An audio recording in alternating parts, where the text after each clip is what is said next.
Kenapa Al-Baqarah itu oleh saya ya terasa sebagai surat yang kayak lebih spesial dibandingin yang lain gitu. Itu menurut perasaan Mas ya? Iya, karena Tapi Mas dia belum tahu apapun tentang Al-Baqarah. hanya bahwa dia sangat panjang. Di dalamnya ada ayat kursinya. Jelas, betul. Terus ayat kursinya sendiri juga terasa spesial gitu. Betul. Dan nggak tahu ya.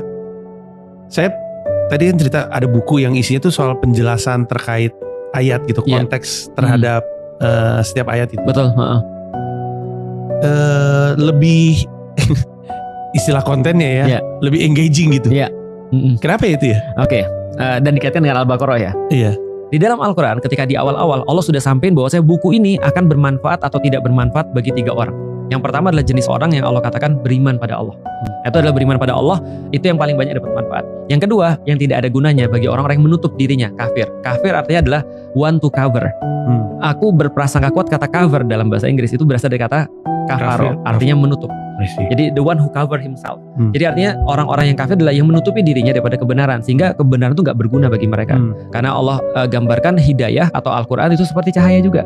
Sehingga kalau orang sudah menutup dirinya, cahaya itu gak akan pernah masuk.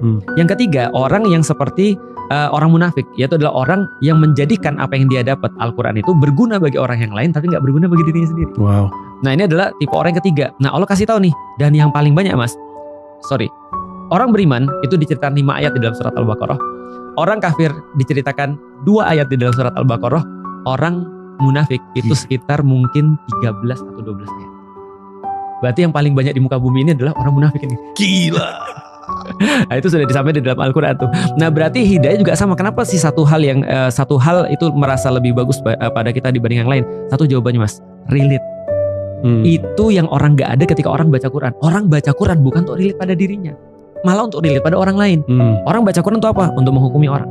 Orang baca Quran untuk apa? Untuk sekedar, untuk ritual dan segala macam. Bagiku kalau baca Al-Quran pertama kali adalah relate. Dan Mas tahu apa arti sholat? Kan kita udah pernah bahas sholat artinya adalah relate, berhubungan kan gitu kan ya. Jadi kalau seandainya ada orang sholat tapi gak relate, rajin bener itu.